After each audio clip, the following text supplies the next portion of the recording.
श्री शिवाय नमस्तुभ्यम। जय शिव शंभो। प्रिय श्रोताओं, आप सभी पर भगवान भोलेनाथ और माता पार्वती की कृपा सदा सर्वदा बनी रहे। आज फागुन मास की कृष्ण पक्ष की अष्टमी तिथि है और सोमवार है और सोमवार का दिन भगवान भोलेनाथ को समर्पित है। मान्यता है कि इस दिन जो भी जातक पूरी श्रद्धा और भक्ति के साथ भगवान भोलेनाथ की पूजा आराधना करता है, मंत्र जाप करता है और व्रत रखकर व्रत कथा सुनता है, उसकी हर मुरादें पूरी होती है। तो आइए पूरी श्रद्धा और भक्ति के साथ भगवान भोलेनाथ और माता पार्वती के चरणों में नमन करते हुए सुनते हैं सोमवार व्रत कथा। तो प्रेम से बोलिए शिव जी माता पार्वती की जय, गौरी पुत्र गणेश की जय। जय शिव शंभो। हर हर महादेव। कथा प्रारंभ करने से पहले इस वीडियो को लाइक करके कमेंट बॉक्स में हर हर महादेव अवश्य लिखें। सोमवार के दिन सुबह प्रातः उठकर स्नान आदि से निवृत्त होकर भगवान भोलेनाथ की विधिवत पूजा आराधना करनी चाहिए और उसके साथ व्रत कथा का पाठ करना चाहिए। ओम नमः शिवाय मंत्र का जाप करते हुए भगवान भोलेनाथ की आराधना करनी चाहिए। अगर आपने व्रत नहीं भी रखा हो तो माना जाता है कि भगवान भोलेनाथ की कथा सुनने, कहने तथा सुनाने से पुण्य फल की प्राप्ति होती है। तो चलिए पूरी श्रद्धा से सुनते हैं सोमवार व्रत कथा। प्राचीन समय की बात है, एक नगर में एक धनवान साहूकार रहा करता था। उसकी यहाँ धन्य धान्य की कोई कमी नहीं थी, फिर भी वह उदास रहा करता था। वह भगवान भोलेनाथ का परम भक्त था। वह रोजाना भगवान भोलेनाथ के मंदिर में जाकर विधिवत भगवान भोलेनाथ की पूजा आराधना करता और संध्या के समय में दीप प्रज्वलित करता। उसकी यह भक्ति भावना देखकर एक बार श्री पार्वती जी ने भगवान भोलेनाथ से कहा कि हे प्रभु, यह साहूकार आपका बहुत ही अनन्य भक्त है और सदैव आपका व्रत और पूजन बड़ी ही श्रद्धा के साथ करता है। इसकी मनोकामना पूर्ण करनी चाहिए। शिव जी ने कहा, हे पार्वती, यह संसार का कर्म क्षेत्र है। जैसे किसान खेत में जैसा बीज डालता है वैसा ही फल काटता है, इसी प्रकार इस दुनिया में जो जैसा कर्म करता है वैसा ही फल पाता है। पार्वती जी ने अत्यंत आग्रह से कहा, हे प्रभु, जब वह आपका अनन्य भक्त है, उसको अगर किसी प्रकार का दुख है तो आपको अवश्य ही उसका दुख दूर करना चाहिए, क्योंकि आप सदैव अपने भक्तों पर दया करते हैं, उसके दुख को दूर करते हैं। यदि आप ऐसा नहीं करेंगे तो कोई मनुष्य आपकी सेवा और व्रत क्यों करे? पार्वती जी का ऐसा आग्रह देख शिव जी ने कहा, हे पार्वती, इसका कोई पुत्र नहीं है, इसीलिए यह सदैव दुखी रहता है। इसके भाग्य में पुत्र न होने पर भी मैं इसको पुत्र प्राप्ति का वर देता हूँ, परंतु यह पुत्र केवल 16 वर्षों तक ही जीवित रहेगा। इसके पश्चात मृत्यु को प्राप्त हो जाएगा। इससे अधिक मैं और कुछ नहीं कर सकता। ये सभी बातें साहूकार सुन रहा था। इससे उसको न कोई प्रसन्नता हुई और न ही कोई दुख हुआ। वह पहले जैसा ही शिव जी का व्रत और पूजन करता रहा। कुछ काल व्यतीत होने के पश्चात साहूकार की पत्नी गर्भवती हुई और 10वें महीने उसने पुत्र को जन्म दिया। साहूकार के घर में बहुत ही खुशी मनाई गई, परंतु साहूकार उसके 16 साल की आयु जानकर कुछ अधिक प्रसन्न नहीं हुआ। यह बातें उसके घर वालों को मालूम नहीं था। विद्वान पंडितों ने उसका पुत्र का नाम अमर रखा। जब अमर 12 वर्ष का हुआ तो उसे शिक्षा प्राप्त करने के लिए काशी भेजने का निश्चय हुआ। व्यापारी ने अमर के मामा को बुलाया और कहा कि अमर को शिक्षा प्राप्त करने के लिए काशी छोड़ आओ। अमर अपने मामा के साथ शिक्षा प्राप्त करने के लिए चला गया। रास्ते में जहां अमर और उसके मामा विश्राम करने के लिए ठहरते, वहीं यज्ञ करते और ब्राह्मणों को भोजन कराते। लंबी यात्रा के बाद अमर और उसके मामा एक नगर में पहुंचे। उस नगर में राजा की कन्या के विवाह की खुशी में सभी नगर को सजाया गया था। निश्चित समय पे बारात आ गई, लेकिन वर का पिता अपने बेटे की एक आंख से काने होने के कारण बहुत चिंतित था।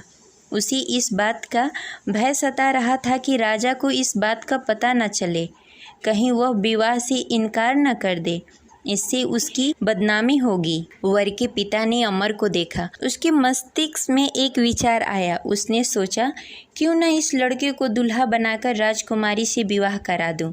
विवाह के बाद उसको धन देकर विदा कर दूंगा और राजकुमारी को अपने नगर ले जाऊंगा। वर के पिता ने इसी संबंध में अमर और उसके मामा से बातें। अमर के मामा ने धन मिलने के लालच में वर के पिता की बातें मान ली।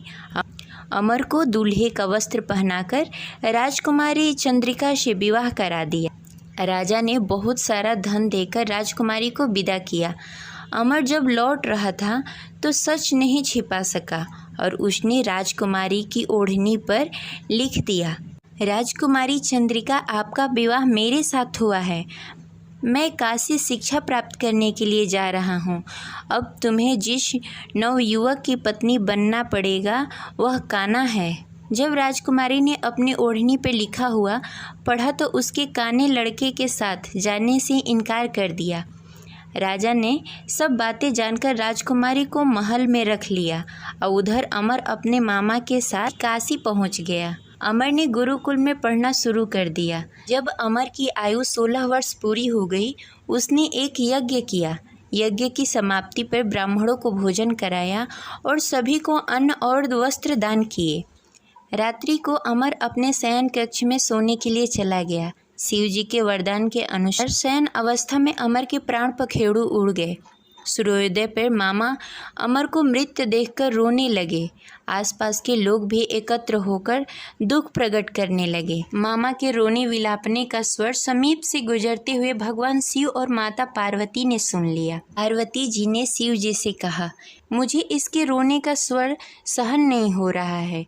आप इस व्यक्ति के कष्ट अवश्य दूर करें। भगवान शिव जी ने पार्वती जी के साथ अदृश्य रूप में समीप जाकर अमर को देखा तो पार्वती जी से बोला, हे पार्वती, यह तो वही व्यापारी का पुत्र है। मैंने इसे 16 वर्ष तक की आयु का वरदान दिया था। इसकी आयु पूरी हो गई है। पार्वती जी ने फिर भगवान शिव जी से निवेदन किया, हे प्रभु, आप इस लड़के को जीवित करें, नहीं तो इसके माता पिता पुत्र की मृत्यु के कारण रो रो कर अपने प्राण त्याग देंगे। इसके पिता तो आपके परम भक्त हैं, जो वर्षों से सोमवार का व्रत करते हुए भोग लगा रहा है। पार्वती जी के आग्रह करने पर भगवान शिव ने उस लड़के को जीवित होने का वरदान दिया और कुछ ही पल में वह जीवित होकर उठ गया। शिक्षा प्राप्त करने के बाद अमर अपने मामा के साथ अपने नगर की ओर चल दिया। दोनों चलते चलते उसी नगर पहुँचे जहाँ अमर का विवाह हुआ था। उस नगर में भी अमर ने यज्ञ का आयोजन किया। समीप से गुजरते हुए नगर के राजा ने यज्ञ का आयोजन देखा। राजा ने अमर को तुरंत पहचान लिया। यज्ञ समाप्त होने पर राजा ने अमर और उसके मामा को महल में लेकर गए और कुछ दिनों तक उन्हें महल में ही रखा। उसके पश्चात बहुत सारा धन वस्त्र देकर राजकुमारी के साथ विदा किया। रास्ते में सुरक्षा के लिए राजा ने बहुत सारे सैनिकों को भी साथ में भेजा। मामा ने नगर में पहुंचते ही एक दूत को घर पर भेजकर अपने आगमन की सूचना भेज दी। अपने बेटे अमर के जीवित वापस लौटने की सूचना से व्यापारी बहुत प्रसन्न हुआ। व्यापारी ने अपने पत्नी के साथ स्वयं को एक कमरे में बंद कर रखा था। भूखे प्यासे रहकर व्यापारी और उसकी पत्नी बेटे की प्रतीक्षा कर रहे थे। उन्होंने प्रतिज्ञा कर रखी थी कि यदि उन्हें अपना बेटा मृत्यु के मुंह से वापस लौटकर नहीं आया तो वो अपने प्राण त्याग देंगे। व्यापारी अपनी पत्नी और मित्रों के साथ नगर के द्वार पर चला गया। उसने अपने बेटे का विवाह का समाचार सुनकर पुत्रवधू राजकुमारी चंद्रिका को देखकर उसकी खुशी का ठिकाना न रहा। उसी रात भगवान शिव ने व्यापारी को स्वप्न में आकर कहा, हे श्रेष्ठ, मैं तेरे सोमवार के व्रत करने और कथा सुनने से बहुत प्रसन्न हूँ। इसी वजह से मैंने तुम्हारे पुत्र की लंबी आयु कर दी है। व्यापारी बहुत प्रसन्न हुआ। सोमवार का व्रत करने से व्यापारी के घर में खुशियाँ लौट आई। शास्त्रों में लिखा है कि जो भी स्त्री या पुरुष सोमवार का विधि विधान से व्रत करते हैं और कथा सुनते हैं, उनकी सभी इच्छाएं पूरी होती है। इस प्रकार यह कथा संपन्न हुई। आशा करते हैं आपको अच्छी लगी होगी। तो इस वीडियो को लाइक करें और ज़्यादा से ज़्यादा लोगों को शेयर करें। मिलते हैं अगले वीडियो में। तब तक के लिए हर हर महादेव। जय शिव शंभो।